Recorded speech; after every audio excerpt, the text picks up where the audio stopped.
Thank you very much, spokes.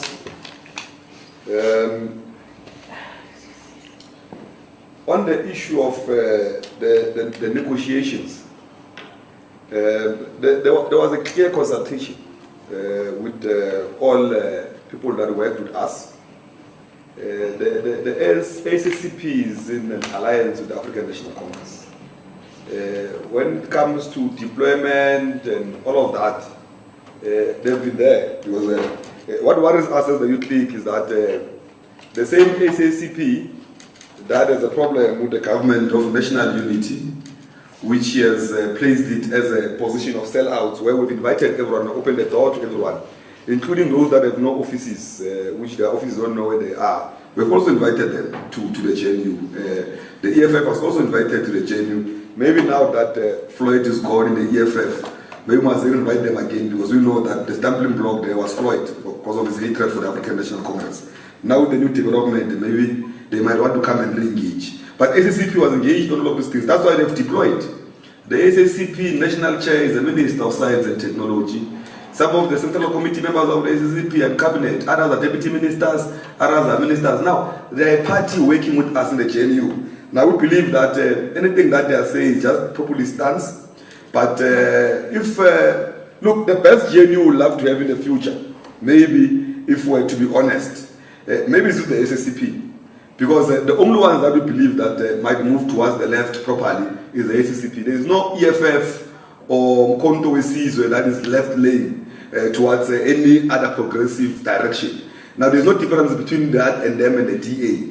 They are all political organizations. If you can check who is funding them, you'll see they are all funded by the same people. Now, their obsession, all of them, is to remove the ANC out of power. Now, the only party that have been working with them since '94 is the Communist Party. Now, if the Communist Party feels that they've gathered enough structures on the ground, they can assist us to bring back the 60% that we have lost. It was like 40%. Let it be. It will be good assistance on our side.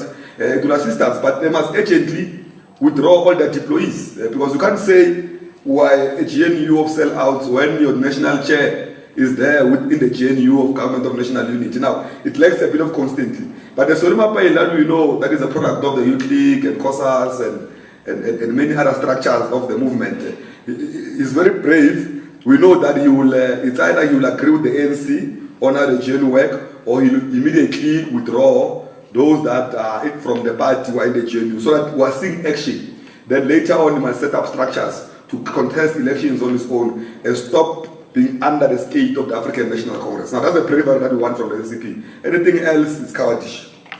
On the issue of engagements, yes, we'll engage them, because we don't want them to transcade. That's why we'll engage the YCN, we'll encourage the ANC to engage the ACP, because those public statements are not assisting us to move forward, especially under the setback that we're in. Because we're under a setback.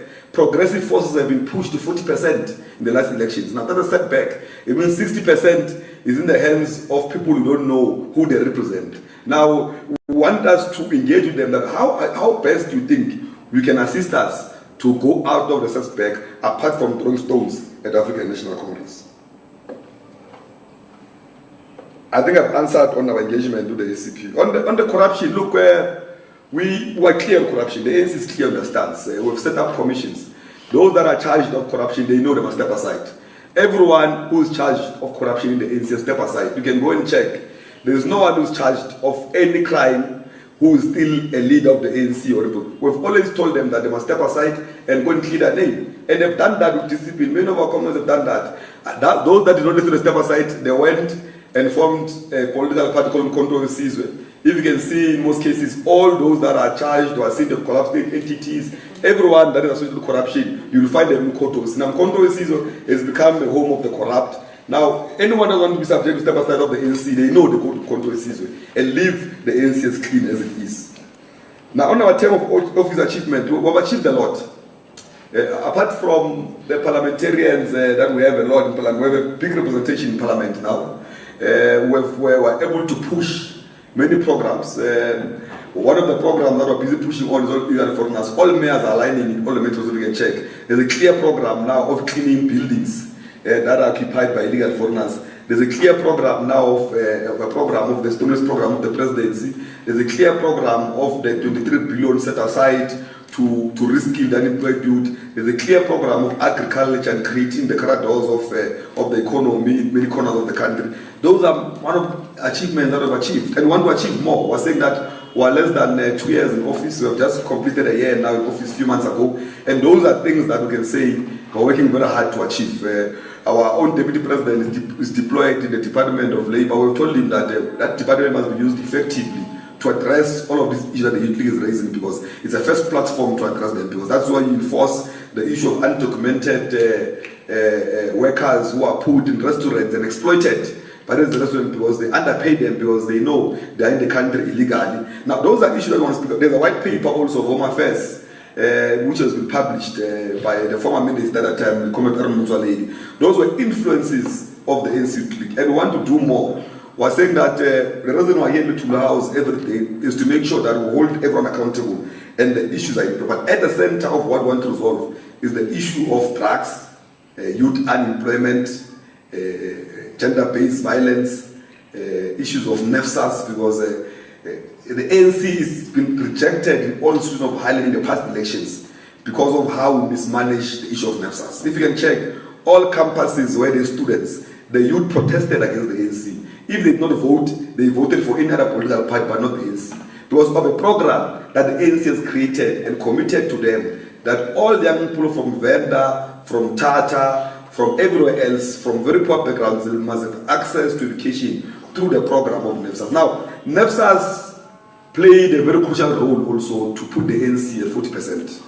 Because the youth, there's no way the youth will support an organization that does not care about them, especially after they're committed. But also, there's issues that we've raised. We said after we put so many graduates outside, we need to create placement, deployment plan for them. But what is the use of creating a labor force that will not be able to put them in the labor spaces to work, in the workspace to work, and be full participant in their own economy? Now, those are achievements, and we're monitoring them closely. That's why our first action is on the 10th, is on the 11th of October. It's not for the first time the youth league goes to the JSE. In 2011, the youth league went to the JSE. We're not only matching our demands, but also making follow-ups on the demands that we've made. We'll further in the year, because we're going to spend 2 months dealing with those issues. We're going to march to the union building for youth employment, march against crime, because we've committed to the president that president, we're mobilizing young people to vote for the African National Congress. But we're not coming there with a blank check. Now, we want full commitments and time frames on when all those socio-economic problems can be resolved. Now, we're busy every day on those issues, and we believe that by the time we're in our midterm, we'll be able to come back again and report of some of the achievement. But we've achieved a lot, and it has not been done before. When I was in Parliament the last term, were only 3, if not 4, under 35 MPs. We are now over 17. Under these difficult conditions of the GNU, we only have lost so many seats. We are at more than 17, below 35 young people in Parliament. Now, those are things that we need to speak about every day, because those are our achievements, and we want to do more. We want everyone to partner with us to resolve these problems. And we're preparing also to organize a national dialogue where we'll invite all the youth and women from all sectors to come also and shape this thinking of the president. Before the national dialogue that is announced, the youth must be able to develop a program on what kind of a country that they want. We'll invite young people in the media, young people in sports, young people in art and culture, young people in crime prevention, young people from all corners of the country, churches, everywhere else, to come and shape. It won't be just a meeting of comrades of the ANC. We'll open up this meeting to everyone to say that how best do you want us to shape the country moving forward. Thank you very much.